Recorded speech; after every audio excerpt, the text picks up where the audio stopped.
कन्या लग्न की जिन बहनों के साथ में बार बार गर्भपात की घटनाएं होती है उसके लिए दो बड़े जिम्मेदार कारण हैं। पंचम भाव, जहां से गर्भ के बारे में सारा विचार किया जाता है, यदि यहां पर सूर्य देव विराजमान हो जाते हैं जो कि एक मारक ग्रह है। एक तो ये इस बहन में संबंधों के प्रति अरुचि देता है, हार्मोनल डिसबैलेंस देता है और खास तौर पर तीसरे माह में गर्भावस्था के इनके गर्भपात की संभावना सर्वाधिक होती है। दूसरा मारक ग्रह यहां पर मंगल देव है और यदि वो मंगल देव भी इस पंचम भाव में विराजमान है तो ऐसी महिलाओं को हीमोग्लोबिन की कमी होना, ट्यूब्स में खराबी होना और बीज की गुणवत्ता के कारण गर्भपात का बार बार सामना करना पड़ता है।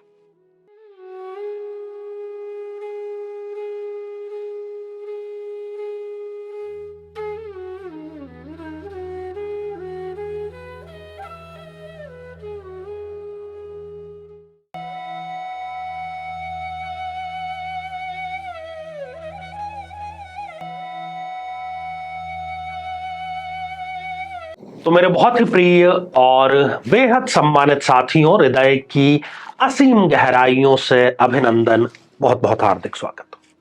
साथियों, इन दिनों एक दुखद विषय पर चर्चा चल रही है और उस दुखद विषय का नाम है गर्भपात। और एक या दो बार नहीं बल्कि बार बार गर्भपात की समस्या यदि किसी बहन को आती है तो उसका कारण क्या है। जब कारण समझ में नहीं आ रहा, डॉक्टर भी जो है वो प्रॉपर जवाब आपको नहीं दे रहा है और आपके मन में जिज्ञासा है, जो रिपोर्ट्स है वो भी कई मामलों में नॉर्मल आती है, तब आपको जरूर रुख करना चाहिए अपनी जन्म पत्रिका का।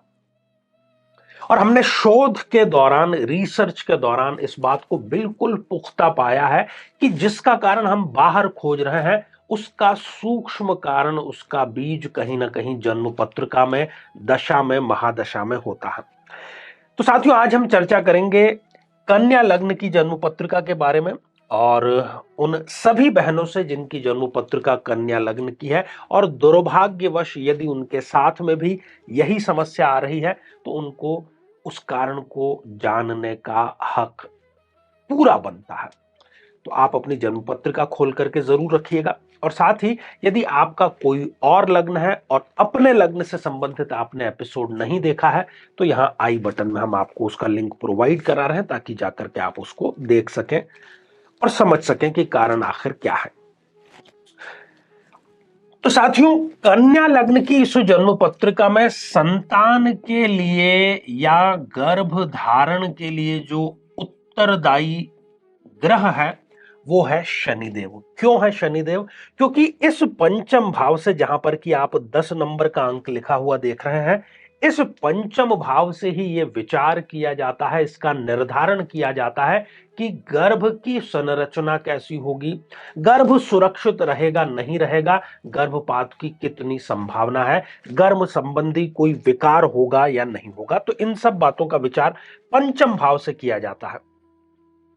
और जब कुंडली मिलान होता है तब ये ज्योतिषाचार्य का कर्तव्य है कि वो संतान के पक्ष से दोनों को, कुंडलियों को अच्छे से गहराई से देखे, केवल गुण मिलान को नहीं, ग्रहों के मिलान को, भावों के मिलान को, महादशाओं के मिलान को वो प्राथमिकता दे। अब शनि की जो स्थिति है विभिन्न स्थानों पर वो निर्धारित करेगी कि क्या इस प्रकार की संभावना है कि गर्भपात होगा इस बहन का, इस कन्या का। तो यदि शनिदेव जो कि पंचमेश है वो तृतीय भाव में यदि यहां पर विराजमान हो जाते हैं, शनि हालांकि योग कारक है, इस जन्म पत्रिका में अच्छे रिजल्ट देगा, परंतु कब देगा अच्छे रिजल्ट? एक तो जब उसकी दशा अंतरदशा आएगी, दूसरा जब उसकी प्लेसमेंट ठीक हो। तो ये प्लेसमेंट बिल्कुल भी ठीक नहीं है। इससे होगा क्या कि एक शेर मुझे अभी याद आ रहा है कि जो ख्वाब में था पा लिया, जो ख्वाब में था पा लिया, मगर खो गई वो चीज क्या थी। हम करियर के पीछे दौड़ते हैं, दौड़ना ही चाहिए, हम भौतिक संसाधनों के पीछे दौड़ते हैं, दौड़ना ही चाहिए, परंतु सबसे बड़ी गलती आज की जो युवा पीढ़ी वो कर रही है कि इन सब के लिए वो शादी से कॉम्प्रोमाइज करे। शादी करेंगे परंतु पहले करियर बना ले। करियर बन गया है तो पदोन्नति हो जाए, पदोन्नति हो जाए तो अपना घर खरीद ले और इतना पैसा कमा ले कि बच्चे की परवरिश करे, और फिर एक काला स्याह पल आ जाता है कई जन्म पत्रिकाओं में कि जब वो विवाह बहुत डीले करते हैं। 35 वर्ष की आयु में कोई बहन यदि विवाह संपन्न करती है तो नेचुरल सी ये बात है कि जो पैरामीटर्स हैं गर्भधारण के, उनमें कहीं ना कहीं वो कॉम्प्लिकेशन में आती है। इसलिए ये बिजनेस जो आईवीएफ का है वो इतना ज्यादा आजकल फल फूल रहा है। खैर, तो इस स्थिति में बहनें ये निर्णय लेती हैं कि बाद में शादी करेंगे, अभी ये प्राप्त कर लें, अभी वो प्राप्त कर लें, तो इस चक्कर में वो डीले हो जाता है विवाह में, और फिर उसका परिणाम होता है कि वो बार बार गर्भपात का उनको सामना करना पड़ता है। अपनी किसी महत्वाकांक्षा को लेकर के शादी का समय आगे बढ़ाना और इसी प्रकार से निसंतानता का वो निर्माण स्वयं करते हैं। इस स्थिति में यदि शनिदेव यहां पर होते हैं तो एक और बात इस स्थिति में देखी गई है कि किसी प्रकार के संबंधों में या शादी ठीक समय पर हो भी जाए तो अभी बच्चा नहीं चाहिए और प्रिकॉशन उन्होंने नहीं लिया है और गर्भ धारण हो गया है, तो वो पति पत्नी ही म्यूचुअल कंसर्न से उस गर्भ को समाप्त कर देते हैं, जो कि अनैतिक है और अपराध भी है। और एक दो बार ऐसा करने के बाद में फिर कुछ ऐसी विकृति गर्भ धारण में उनको आ जाती है, गर्भाशय में आ जाती है कि वो फिर अगली बार बार बार और गर्भपात का सामना उनको करना पड़ता है। साथियों, जो अगली स्थिति है वो भी शनिदेव से संबंधित ही है। यदि शनिदेव यहां पर अष्टम भाव में विराजमान हो जाए, एक तो नीच राशि के हो गए, दूसरे स्थान भी गलत हो गए, ये हो गया बेड़ा गर्क। ये निसंतानता योग का प्रबलतम उदाहरण है। शादी में भी यहां पर डिले होगी, और चूंकि अष्टम भाव से किसी भी चीज की आयु का निर्धारण होता है, तो भ्रूण की भी आयु होती है। भ्रूण किसी माता के गर्भाशय में 9 माह बिताता है, 9 माह बिताना ही चाहिए, परंतु ये उस भ्रूण की ही आयु कम कर देता है, अर्थात वो पहले माह में या तीसरे माह में ही गर्भपात का शिकार जो है वो हो जाता है। यह भी कारण देखा गया है कि गर्भाशय में किसी प्रकार की रसौली या किसी प्रकार की गठान, कैल्शियम के तत्व की कमी या आयरन की कमी, ये भी गर्भधारण में इनको कहीं ना कहीं नुकसान पहुंचाती है। इसके अतिरिक्त इस प्रकार की बहनें किसी गलत संगत में पड़ करके किसी प्रकार के नशे का सेवन करती हैं, और उस नशे के नियमित सेवन से भी गर्भधारण या तो होता नहीं, होता है तो वो गर्भपात का शिकार जरूर बन जाते हैं। साथियों, तीसरी स्थिति यही शनिदेव जो कि पंचमेश है, संतान के कारक हैं, कन्या लग्न में यदि 12th हाउस में यहां व्यय भाव में विराजमान हो जाते हैं अपनी शत्रु राशि में, तो ये भी भ्रूण का निरंतर व्यय होना, अर्थात दूसरे शब्दों में कहें तो गर्भपात का शिकार होती है। बहुत अधिक डीले विवाह में हो जाता है, 30-35 साल तक विवाह संपन्न होता है, फिर सारे वो कॉम्प्लिकेशन आते हैं। नर्वस सिस्टम का यहां पर हमने देखा है कि किसी न किसी प्रकार का विकार होता है, और विटामिन बी और पूरा का पूरा जो विटामिन बी ग्रुप है, जिसको कि हम बी कॉम्प्लेक्स कहते हैं, उसकी कमी भी यहां पर होती है। विटामिन डी की कमी भी यहां पर होती है, क्योंकि सूर्य ही इस बात का निर्धारण करता है कि विटामिन डी कैसा होगा। तो इन सब की जो कमी है, कारण चाहे जो भी हो, परिणाम ये हो जाता है गर्भपात, और वो भी बार बार होता है। ये तो थी शनिदेव से संबंधित स्थितियां। दो स्थितियां यहां पर और भी समझने के योग्य हैं। यदि इस पंचम भाव में शनिदेव बल्कि मंगल देव, मंगल जो कि एक मारक ग्रह है, यहां पर विराजमान हो गए, हालांकि वो यहां पर उच्च के हो गए हैं, पर यह मारक ग्रह उच्च का हुआ है। मैं ज्योतिष के विद्यार्थियों को यहां पर संबोधित कर रहा हूं। कोई भी ग्रह उच्च का हो गया है, यहां पर आपको कोई कहता है कि वाह बड़ी तारीफ काबिल चीज हो गई है, नहीं हुई है। आपके दुश्मन जो कि पहले छोटे पद पर था, उसकी पदोन्नति हो गई है, तो वो आपका बिगाड़ा अधिक करेगा ना।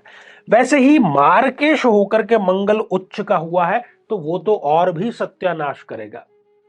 गर्भ का वो पहला माह भी यहां पर कंप्लीट नहीं होने देगा। ये स्थितियां यहां पर स्पष्ट रूप से देखी गई है। हीमोग्लोबिन की कमी जो है वो यहां पर बहनों में इस स्थिति में स्पष्ट रूप से नजर आती है। एएमएच जो काउंट होता है वो यहां पर उनका 0.5 या इसके आसपास होता है, इससे ज्यादा कभी उनका बढ़ता नहीं है। इसका बहुत बड़ा निर्धारण होता है, जो बहनें जानती हैं नियमित रूप से, यदि उनको डॉक्टर कहते हैं कि वो इसका टेस्ट कराएं या जो भी है। इसके अतिरिक्त ट्यूब से संबंधित कोई ना कोई समस्या होती है, और बीज या जिसको हम अंडा कहते हैं उसकी भी यहां पर गुणवत्ता कहीं ना कहीं कम होते हुए देखी अवश्य जाती है। साथियों, यदि इसी पंचम भाव में, जो कि गर्भ धारण का भाव है, सूर्यदेव विराजमान हो जाएं, सूर्यदेव यहां पर व्ययेश है, मारक है, शत्रु भाव में आकर के बैठ गए हैं, तो वो क्या करेंगे? विटामिन डी की वो कमी करेंगे, और खासतौर पर तीसरे माह में इस बहन को गर्भपात का सामना करना पड़ता है, और हार्मोनल डिसबैलेंस, थायराइड और इसके अतिरिक्त दूसरे हार्मोन भी यहां पर डिसबैलेंस हो जाते हैं, और गर्भधारण का जो सारा का सारा दारोमदार है वो हार्मोन पर निर्धारित करता है। वही गड़बड़ हो गया तो फिर गर्भधारण कैसे होगा? जीवन में किसी समस्या का सामना कर रहे हैं, जैसे कि शादी में देरी होना, पति पत्नी में मनमुटाव या तलाक तक की नौबत आ जाना, संतान का प्राप्त न हो पाना, नौकरी या धन प्राप्ति में बाधा आना, जीवन के प्रत्येक क्षेत्र में किसी न किसी प्रकार की बाधा आना, तो आज ही अपनी जन्म पत्रिका का संपूर्ण विश्लेषण करवाएं और पाएं समस्या से सदैव के लिए मुक्ति। तो साथियों, ये था कन्या लग्न का विश्लेषण, और श्रृंखला ये हमारी आगे भी जारी रहेगी।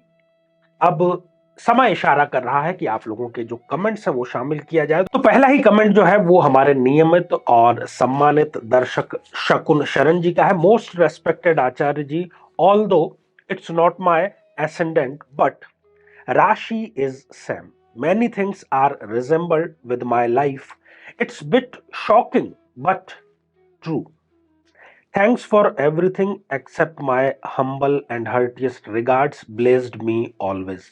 तो शकुन जी, बहुत ही सुंदर कमेंट के लिए आप साधुवाद के पात्र हैं, ढेर सारी आपको शुभकामनाएं।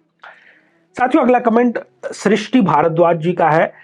आपका पहला ही वीडियो देखा, बहुत ही अच्छा लगा, लाइक एंड सब्सक्राइब कर दिया। गुरुजी, ये अभिमंत्रित माला कहां से मिलेगी? सृष्टि जी, लाइक और सब्सक्राइब करने के लिए बहुत शुक्रिया, धन्यवाद। और जहां तक प्रश्न इसका है, तो कार्यक्रम के अंतर्गत आपको जो फोन नंबर नजर आ रहे हैं वो हमारे कार्यालय के हैं, वहां पर आप इसकी जानकारी प्राप्त कर सकते हैं।